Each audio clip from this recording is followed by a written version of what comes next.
Et donc maintenant, la fonction g de x est égale à racine de x plus 1 au point d'abscisse 4. Donc notre but est de toujours déterminer l'équation de sa tangente à ce point d'abscisse, et pour cela, on va passer par le taux d'accroissement. Donc on calcule le taux d'accroissement de la fonction entre a et a plus h, où a, ici dans notre cas, est égal à 4, et on cherche à calculer g de 4 plus h moins g de 4, le tout sur h, c'est notre taux d'accroissement. On va commencer par g de 4. Donc g de 4, il suffit de remplacer le x ici par 4, ce qui nous donne racine de 5. On continue avec g de 4 plus h, donc on remplace 4 plus h plus 1, ce qui va nous donner racine de 5 plus h. Voilà, maintenant on va assembler un peu les termes. Donc du coup, on va obtenir racine de 5 plus h moins racine de 5. Et maintenant, on peut calculer notre taux d'accroissement. Donc on va obtenir ceci. Racine de 5 plus h moins racine de 5, le tout sur h. Donc si maintenant on essaye de déterminer la limite de notre taux d'accroissement, lorsque h va tendre vers 0, on va être embêté, on va se retrouver avec une forme indéterminée. Donc il va falloir arranger les choses pour pouvoir déterminer notre limite. Et cette technique, c'est multiplier le numérateur et le dénominateur par l'expression conjuguée. Donc l'expression conjuguée, c'est assez simple à comprendre. L'expression conjuguée de a plus b, c'est a moins b. Donc dans notre cas ici, ça va nous donner ceci. L'expression conjuguée de racine de 5 plus h moins racine de 5, c'est racine de 5 plus h plus racine de 5. Donc au final, ce qu'on va faire, c'est ceci. On va multiplier le numérateur et le dénominateur par l'expression conjuguée. Donc dans notre cas, ce qu'on a trouvé juste ici. Ce qui sera là et là. Donc on va partir dans des calculs un peu plus compliqués que la normale. Donc accrochez-vous. Donc ce qu'on va faire ici, c'est développer. Donc ça va nous donner racine de 5 plus h fois racine de 5 plus h. Et ça va nous donner 5 plus h, parce que les racines vont sauter ici. On fait la même chose, racine de 5 plus h fois racine de 5, moins racine de 5 fois racine de 5 plus h, moins racine de 5 fois racine de 5. On obtient ceci.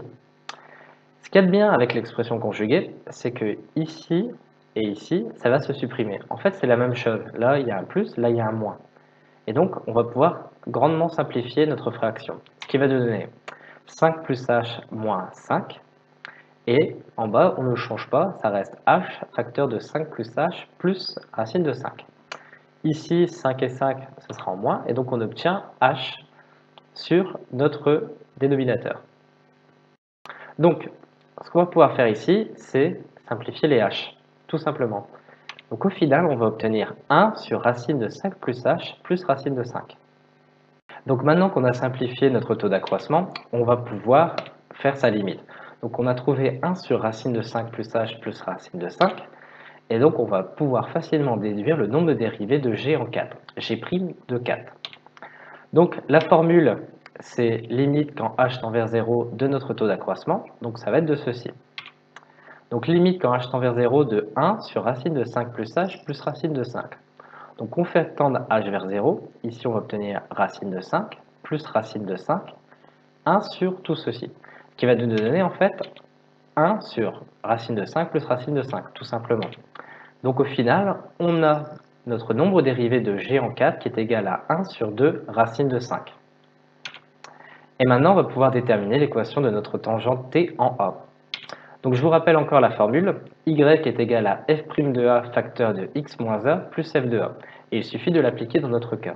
Donc nous, ce sera pour g, donc g' de 4, facteur de x moins 4, plus g de 4. Et après, on remplace. Donc 1 sur 2 racine de 5, facteur de x moins 4, plus racine de 5.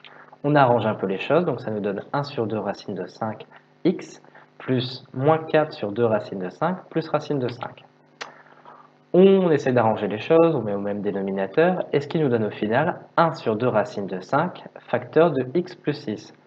Donc ça, c'est la formule de notre équation de tangente au point d'abscisse 4 à notre fonction g de x est égal à racine de x plus 1. Donc voilà, c'était pas un exercice évident, mais je pense que c'était intéressant de le pratiquer, surtout qu'on a pu voir l'expression conjuguée, donc c'était peut-être nouveau pour vous, mais c'est important de savoir que ça existe et de savoir la maîtriser. Donc j'essaierai quand même de faire une vidéo pour l'expliquer plus en détail, mais ce sera pour plus tard. En attendant, si vous le souhaitez, vous pouvez cliquer juste au-dessus, je vais vous mettre un lien pour la vidéo suivante. qui sera encore sur les nombres dérivés et qui vous donnera encore l'occasion de pratiquer. N'hésitez pas aussi à laisser un commentaire si vous avez des questions ou des remarques, ou juste si vous avez bien aimé ce cours. Je vous remercie encore d'avoir regardé cette vidéo, puis je vous dis à bientôt pour la prochaine. Allez, ciao!